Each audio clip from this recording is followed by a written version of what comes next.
Abraham Valdelomar, el caballero Carmelo.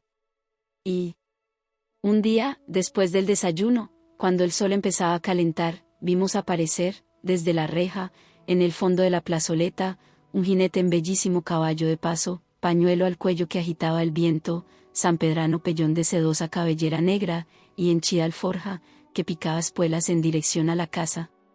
Reconocímosle. Era el hermano mayor que, años corridos, volvía. Salimos atropelladamente gritando: «¡Roberto! ¡Roberto!». Entró el viajero al empedrado patio donde el florbo y la campanilla enredábanse en las columnas como venas en un brazo, y descendió en los de todos nosotros. Cómo se regocijaba mi madre. Tocábalo, acariciaba su tostada piel, encontrábalo viejo, triste, delgado. Con su ropa empolvada aún, Roberto recorría las habitaciones rodeado de nosotros, fue a su cuarto, pasó al comedor, vio los objetos que se habían comprado durante su ausencia y llegó al jardín. ¿Y la higuerilla?, dijo. Buscaba, entristecido, aquel árbol cuya semilla sembrara él mismo antes de partir. Reímos todos. Bajo la higuerilla estás. El árbol había crecido y se mecía armoniosamente con la brisa marina. Tocóle mi hermano, limpió cariñosamente las hojas que le rozaban la cara y luego volvimos al comedor. Sobre la mesa estaba la alforja rebosante, sacaba él, uno a uno, los objetos que traía y los iba entregando a cada uno de nosotros. ¡Qué cosas tan ricas! ¿Por dónde había viajado? Quesos frescos y blancos, envueltos por la cintura con paja de cebada, de la quebrada de Jiumei, chancacas hechas con cocos, nueces, maní y almendras, frijoles colados en sus redondas calabacitas, pintadas encima con un rectángulo del propio dulce, que indicaba la tapa, de chincha baja, bizcochuelos, en sus cajas de papel, de yema de huevo y harina de papas, leves, esponjosos, amarillos y dulces, santitos de piedra de Guamanga, tallados en la feria serrana, cajas de manjar blanco, tejas rellenas, y una traba de gallo con los colores blanco y rojo. Todos recibíamos el obsequio, y él iba diciendo al entregárnoslo: para mamá, para Rosa, para Jesús, para Héctor. ¿Y para papá?, le interrogamos, cuando terminó. Nada. ¿Cómo? ¿Nada para papá?, sonrió el amado, llamó al sirviente y le dijo: el Carmelo. A poco volvió este con una jaula y sacó de ella un gallo, que libre, estiró sus cansados miembros, agitó las alas y cantó estentóreamente: «Cocorocó». «¿Para papá?», dijo mi hermano. Así entró en nuestra casa este amigo íntimo de nuestra infancia ya pasada, a quien acaeciera historia digna de relato, cuya memoria perdura aún en nuestro hogar como una sombra alada y triste, el caballero Carmelo. Amanecía, en Pisco, alegremente. A la agonía de las sombras nocturnas, en el frescor del alba, en el radiante despertar del día, sentíamos los pasos de mi madre en el comedor, preparando el café para papá. Marchabas a la oficina. Despertaba ella a la criada, chirriaba la puerta de la calle con sus mohosos goznes, oías el canto del gallo que era contestado a intervalos por todos los de la vecindad, sentías el ruido del mar, el frescor de la mañana, la alegría sana de la vida. Después mi madre venía a nosotros, nos hacía rezar, arrodillados en la cama con nuestras blancas camisas de dormir, vestíanos luego, y, al concluir nuestro tocado, se anunciaba a lo lejos la voz del panadero. Llegaba a la puerta y saludaba. Era un viejo dulce y bueno, y hacía muchos años, al decir de mi madre, que llegaba todos los días, a la misma hora, con el pan calientito y apetitoso, montado en su burro, detrás de los dos capachos de cuero, repletos de toda clase de pan, hogazas, pan francés, pan de mantecado, rosquillas. Madre escogía el que habíamos de tomar y mi hermana Jesús lo recibía en el cesto. Marchabas el viejo, y nosotros, dejando la provisión sobre la mesa del comedor, cubierta de hule brillante, íbamos a dar de comer a los animales. Cogíamos las mazorcas de apretados dientes, las desgranábamos en un cesto y entrábamos al corral donde los animales nos rodeaban. Volaban las palomas, picoteábanse las gallinas por el grano, y entre ellas, escabullíanse los conejos. Después de su frugal comida, hacían grupo alrededor nuestro. Venía hasta nosotros la cabra, refregando su cabeza en nuestras piernas, piaban los pollitos, tímidamente se acercaban los conejos blancos con sus largas orejas, sus redondos ojos brillantes y su boca de niña presumida. Ahí patitos, recién sacados, amarillos como la yema de huevo, trepaba en un panto de agua, cantaba, desde su rincón, entrabado, el Carmelo, y el pavo, siempre orgulloso, alaraquero y antipático, hacía por deñarnos, mientras los patos, balanceándose como dueñas gordas hacían. Por lo bajo, comentarios sobre la actitud poco gentil del petulante. Aquel día, mientras contemplábamos a los discretos animales, escapóse del corral el pelado, un pollón sin plumas, que parecía uno de aquellos jóvenes de 17 aros, flacos y golosos. Pero el pelado más de eso era pendenciero y escandaloso, y aquel día, mientras la paz era en el corral y los otros comían el modesto grano, él, en pos de mejores viandas, habíase encaramado en la mesa del comedor y roto varias piezas de nuestra limitada vajilla. En el almuerzo tratóse de suprimirlo, y, cuando mi padre supo sus fechorías, dijo pausadamente: «Nos lo comeremos el domingo». Defendiólo mi tercer hermano, Anfiloquio, su poseedor, suplicante y lloroso. Dijo que era un gallo que haría crías espléndidas. Agregó que desde que había llegado el Carmelo todos miraban mal al pelado, que antes era la esperanza del corral y el único que mantenía la aristocracia de la afición y de la sangre fina. Como no matan, decía en su defensa del gallo, a los patos que no hacen más que ensuciar el agua, ni al cabrito que el otro día aplastó un pollo, ni al puerco que todo lo enloda y solo sabe comer y gritar, ni a las palomas que traen la mala suerte. Se adujo razones. El cabrito era un bello animal, de suave piel, alegre, simpático, inquieto, cuyos cuernos apenas apuntaban. Además, no estaba comprobado que hubiera muerto al pollo. El puerco mofletudo había sido criado en casa desde pequeño, y las palomas, con sus alas de abanico, eran la nota blanca, subíanse a la cornisa a conversar en voz baja, hacían sus nidos con amoroso cuidado y se sacaban el maíz del buche para darlo a sus polluelos. El pobre pelado estaba condenado. Mis hermanos pidieron que se le perdonase, pero las roturas eran valiosas y el infeliz solo tenía un abogado, mi hermano y su señor, de poca influencia. Viendo ya perdida su defensa y estando la audiencia al final, pues iban a partir la sandia, inclinó la cabeza. 2 gruesas lágrimas cayeron sobre el plato, como un sacrificio, un sollozo se ahogó en su garganta. Callamos todos. Levantóse mi madre, acercóse al muchacho, lo besó en la frente, y le dijo: «No llores, ¿no nos lo comeremos?». Quien sale pisco, de la plazuela sin nombre, salitrosa y tranquila, vecina a la estación y torna por la calle del Castillo que hacia el sur se alarga, encuentra, al terminar una plazuela, donde quemaban a Judas el domingo de Pascua de Resurrección, desolado lugar en cuya arena verdeguean a trechos las malvas silvestres. Al lado del poniente, en vez de casas, extiende el mar su manto verde, cuya espuma teje complicados encajes al besar la húmeda orilla. Termina en ella el puerto y, siguiendo hacia el sur, se va por estrecho y arenoso camino, teniendo a diestra el mar y a izquierda mano angostísima faja, ora fértil, ora infecunda, pero escarpada siempre, detrás de la cual, a oriente, extiéndese el desierto cuya entrada vigilan, de trecho en trecho, cornos centinelas, una que otra palmera desmedrada, alguna higuera nervuda y enana y los toñuces, siempre coposos y frágiles. Ondea en el terreno la yerba del alacrán, verde y jugosa al nacer, quebradiza en sus mejores días, y en la vejez, bermeja como la sangre de buey. En el fondo del desierto, como si temieran su silenciosa aridez, las palmeras únense en pequeños grupos, tal como lo hacen los peregrinos al cruzarlo y, ante el peligro, los hombres. Siguiendo el camino, divisas en la costa, en la borrosa y vibrante vaguedad marina, San Andrés de los Pescadores, la aldea de sencillas gentes, que eleva sus casuchas entre la rumorosa orilla y el estéril desierto. Allí las palmeras se multiplican y las higueras dan sombra a los hogares tan plácida y fresca, que parece que no fueran malditas del buen Dios, o que su maldición hubiera caducado, que bastante castigo recibió la que sostuvo en sus ramas al traidor y todas sus flores dan fruto que al madurar revientan.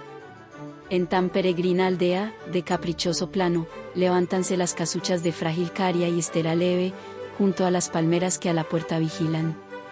Limpio y brillante, reposando en la arena blanda sus caderas amplias, duerme a la puerta el bote pescador, con sus velas plegadas, sus remos tendidos como tranquilos brazos que descansan, entre los cuales yace con su muda y simbólica majestad el timón grácil, la cabeza que achica el agua mar afuera y las sogas retorcidas como serpientes que duermen. Cubre, piadosamente, la pequeña nave, cual blanca mantilla, la pescadora red circundada de caireles de liviano corcho. En las horas de mediodía, cuando el aire en la sombra invita al sueño, junto a la nave teje la red el pescador abuelo, sus toscos dedos anudan el hilo que ha de enredar al sorprendido pez, raspa la abuela el plateado lomo de los que las vísperas trajo la nave, saltan al sol, como chispas, las escamas, y el perro husmea en los despojos. Al lado, en el corral que cercan enormes huesos de ballenas, trepan los chiquillos desnudos sobre el asno pensativo, o se tuestan al sol en la orilla, mientras, bajo la ramada, el más fuerte pule el remo, la moza fresca y ágil saca agua del pozuelo y las gaviotas alborozadas recorren la mansión humilde dando gritos extraños.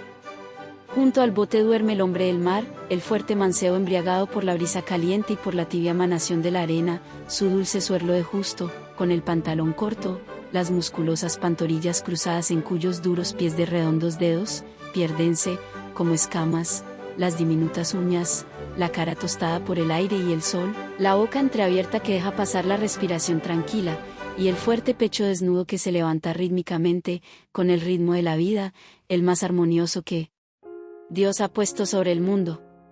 Por las calles no transitan al mediodía las personas y nada turba la paz en aquella aldea, cuyos habitantes no son más numerosos que los dátiles de sus 20 palmeras. Iglesia ni cura habían, en mi tiempo, las gentes de San Andrés. Los domingos, al clarear el alba, iban al puerto, con los jumentos cargados de corvinas frescas y luego, en la capilla, cumplían con Dios.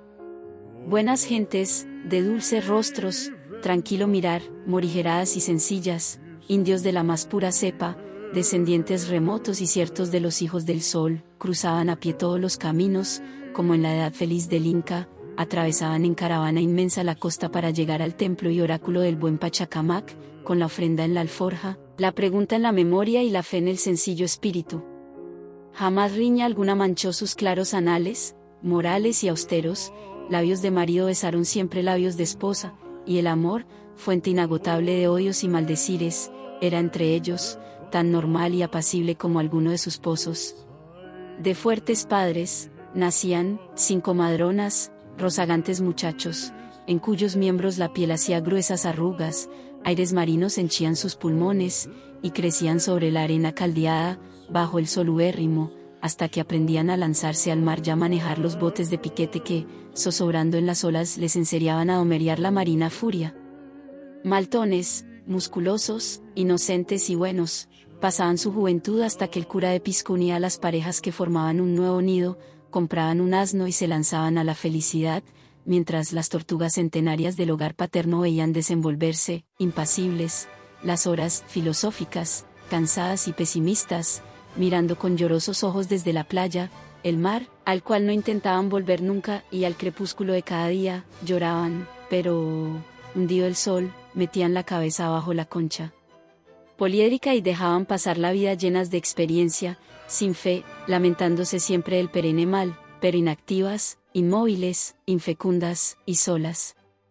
Esbelto, magro, musculoso y austero, su afilada cabeza roja era la de un hidalgo altivo, caballeroso, justiciero y prudente.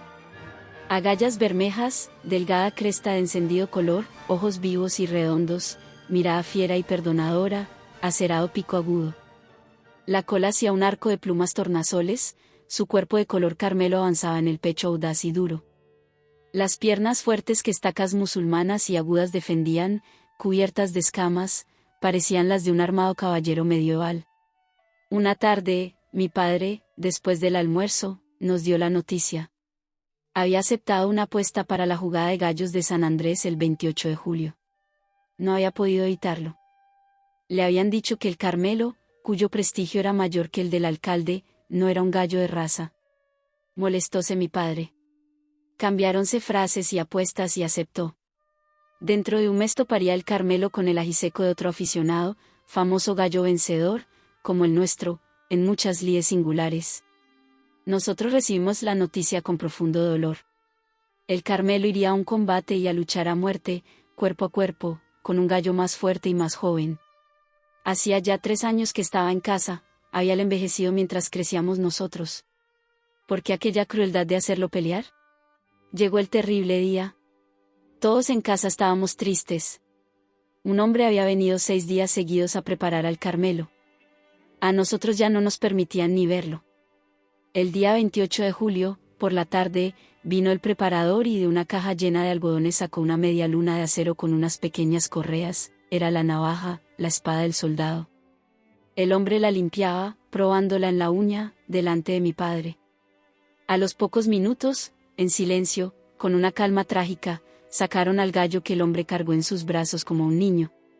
Un criado llevaba la cuchilla y mis 2 hermanos le acompañaron. ¡Qué crueldad!, dijo mi madre. Lloraban mis hermanas, y la más pequeña, Jesús, me dijo en secreto, antes de salir. Oye, anda junto con él. Cuídalo, y pobrecito. Llevóse la mano a los ojos, echóse a llorar y yo salí precipitadamente, y hube de correr unas cuadras para poder alcanzarlos. Llegamos a San Andrés. El pueblo estaba de fiesta. Banderas peruanas agitábanse sobre las casas por el Día de la Patria, que allí sabían celebrar con una gran jugada de gallos a la que solían ir todos los hacendados y ricos hombres del valle. En Ventorrillos, a cuya entrada había arcos de sauce envueltos en colgaduras, y de los cuales pendían alegres quitasueños de cristal, vendían chicha de bonito, butifarras, pescado fresco asado en brasas y anegado en cebollones y vinagre. El pueblo los invadía, parlanchín y endomingado con sus mejores trajes. Los hombres de mar lucían camisetas nuevas de horizontales franjas rojas y blancas, sombreros de junco, alpargatas y pañuelos anudados al cuello. Nos encaminamos a la cancha. Una frondosa higuera daba acceso al circo, bajo sus ramas enarcadas. Mi padre, rodeado de algunos amigos, se instaló. Al frente estaba el juez y a su derecha el dueño del paladín ajiseco. Sonó una campanilla, acomodáronse las gentes y empezó la fiesta. Salieron por lugares opuestos 2 hombres, llevando cada uno un gallo. Lanzáronlos al ruedo con singular ademán. Brillaron las cuchillas, miráronse los adversarios, 2 gallos de débil contextura, y uno de ellos cantó. Colérico respondió el otro echándose al medio circo, miráronse fijamente, alargaron los cuellos, erizadas las plumas, y se acometieron. Hubo ruido de alas, plumas que volaron, gritos de muchedumbre y, a los pocos segundos de jadeante lucha, cayó uno de ellos. Su cabecita afilada y roja besó el suelo, y la voz del juez. ¿Ha enterrado el pico, señores? ¿Batió las alas el vencedor? Aplaudió la multitud enardecida, y ambos gallos sangrando, fueron sacados del ruedo. La primera jornada había terminado. Ahora entraba el nuestro, el caballero Carmelo. Un rumor de expectación vibró en el circo. El ajiseco y el Carmelo. 100 soles de apuesta. Sonó la campanilla del juez y yo empecé a temblar. En medio de la expectación general, salieron los 2 hombres, cada uno con su gallo. Se hizo un profundo silencio y soltaron a los rivales. Nuestro Carmelo aliado del otro era un gallo viejo y achacoso, todos apostaban al enemigo, como augurio de que nuestro gallo iba a morir. No faltó aficionado que anunciara el triunfo del Carmelo, pero la mayoría de las apuestas favorecía al adversario. Una vez frente al enemigo, el Carmelo empezó a picotear, agitó las alas y cantó estentóreamente. El otro, que en verdad no parecía un gallo fino de distinguida sangre y alcurnia, hacía cosas tan petulantes cuan humanas, miraba con desprecio a nuestro gallo y se paseaba como dueño de la cancha. Enardeciéronse los ánimos de los adversarios, llegaron al centro y alargaron sus erizados cuellos, tocándose los picos sin perder terreno. El ajiseco dio la primera embestida, entablóse la lucha, las gentes presenciaban en silencio la singular batalla y yo rogaba a la Virgen que sacara con bien a nuestro viejo paladín. Batíase él con todos los aires de un experto luchador, acostumbrado a las artes azarosas de la guerra. Cuidaba poner las patas armadas en el enemigo pecho, jamás picaba a su adversario, que tal cosa es cobardía, mientras que este, bravucón y necio, todo quería hacerlo a aletazos y golpes de fuerza.